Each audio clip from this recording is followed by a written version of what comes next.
कक्षा 10 आज हम शुरू करेंगे नया चैप्टर अम्ल, क्षार एवं लवण। तो अम्ल क्या होते हैं? अम्ल वे पदार्थ होते हैं जो स्वाद में खट्टे होते हैं। अम्ल और क्षार के बारे में हमने पिछली कक्षाओं में भी पढ़ा है और इससे संबंधित कई प्रयोग भी हमने देखे हैं। तो अम्ल और क्षार को हम एक साथ ही कंपैरेटिवली पढ़ेंगे, जिससे वो उनके बीच का अंतर हम ज़्यादा अच्छे से क्लियर कर पाएँ। तो सबसे पहला अंतर जो होता है अम्ल और क्षार के बीच में, वो होता है स्वाद में। आप लोगों ने नींबू, माल्टा और सिट्रस फ्रूट खाए हैं, आपने आंवला खाया होगा। तो इन सभी का स्वाद कैसा होता है? खट्टा होता है। तो इन सब का ही स्वाद खट्टा क्यों होता है? क्योंकि इन सब में कोई ना कोई अम्ल पाया जाता है। जैसे जितने भी सिट्रस फ्रूट्स होते हैं उनमें सिट्रिक एसिड पाया जाता है। ऐसे ही कुछ पदार्थ स्वाद में कड़वे होते हैं। जैसे करेला है, करेला आप खाते हैं, करेला स्वाद में कड़वा होता है।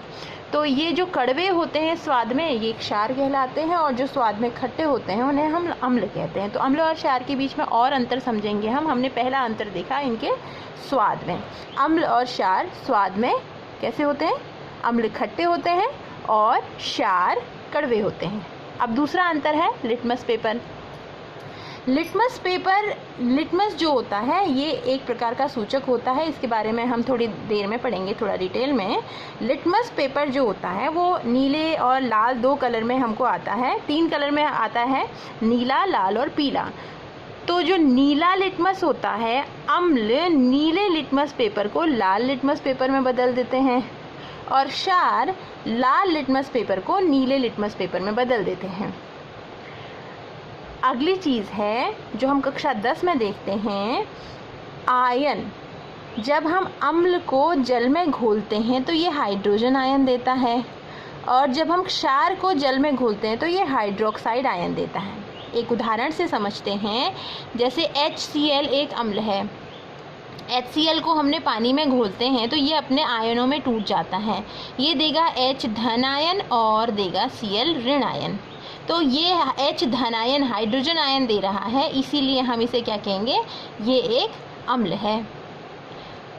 एक क्षार का उदाहरण से समझते हैं। एक क्षार का उदाहरण हम ले लेते हैं। क्षार होता है NaOH।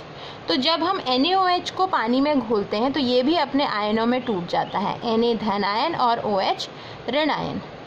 तो क्योंकि ये हाइड्रोक्साइड आयन दे रहा है, इसीलिए हम इसे क्या कह देते हैं?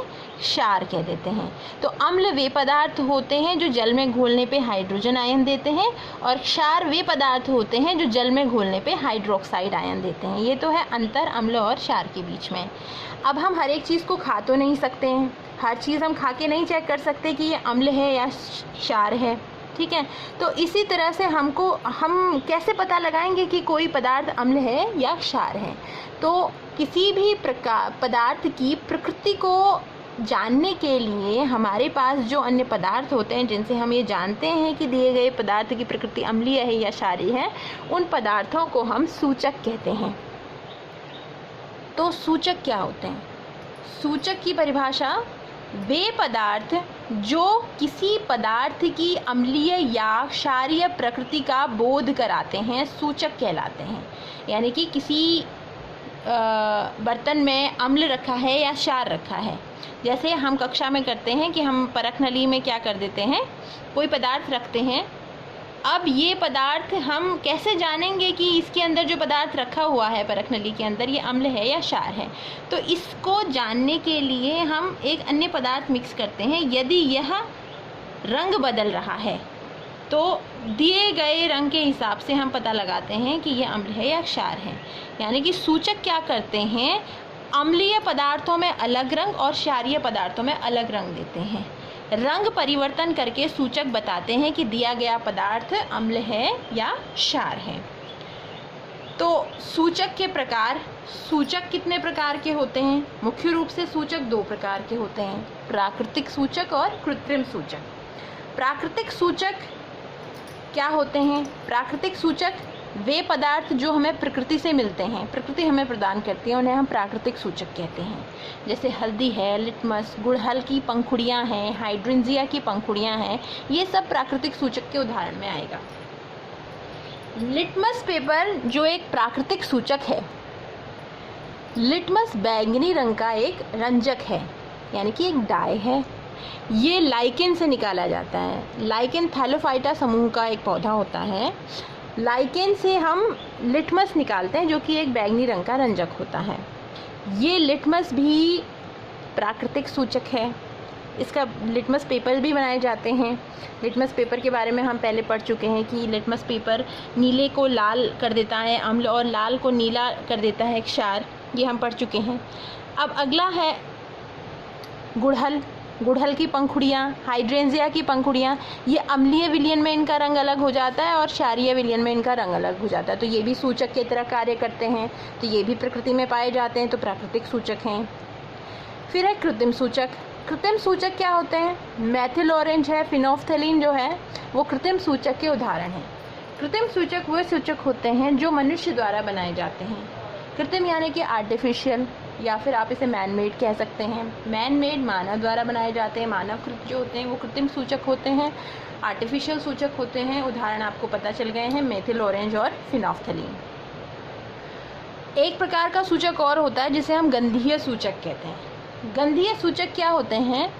ये ऐसे सूचक होते हैं जो अम्ल में जिनका गंध अलग हो जाता है और क्षारीय विलयन में इनकी गंध अलग आने लगती है। गंध का मतलब स्मेल, जो इसकी महक है, अम्ल में इसकी महक अलग हो जाएगी और क्षार में इसकी महक अलग हो जाएगी। तो कुछ पदार्थों की गंध, स्मेल, अम्लीय व क्षारीय माध्यम में बदल जाती है, इन्हें गंधीय सूचक कहते हैं। इसका उदाहरण है बच्चों वेनिला, लौंग का तेल। एक और उदाहरण है प्याज।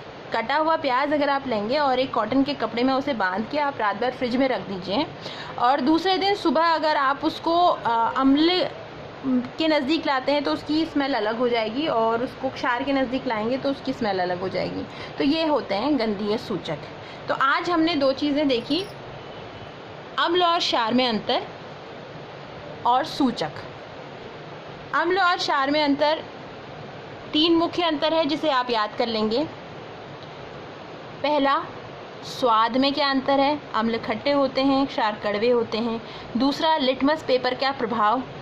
नीले लिटमस पेपर को लाल लिटमस पेपर में अम्ल बदल देते हैं और लाल लिटमस पेपर को नीले लिटमस पेपर में क्षार बदल देते हैं। तीसरा, जलीय विलयन में ये कैसे आयन देते हैं? अम्ल जलीय विलयन में हाइड्रोजन आयन देते हैं और क्षार जलीय विलयन में हाइड्रोक्साइड आयन देते हैं। दूसरी चीज़ हमने पढ़ी सूचक। तो वे पदार्थ जो किसी पदार्थ की अम्लीय या क्षारीय प्रकृति का बोध कराते हैं सूचक कहलाते हैं। फिर हमने प्राकृतिक और कृत्रिम सूचक देखे।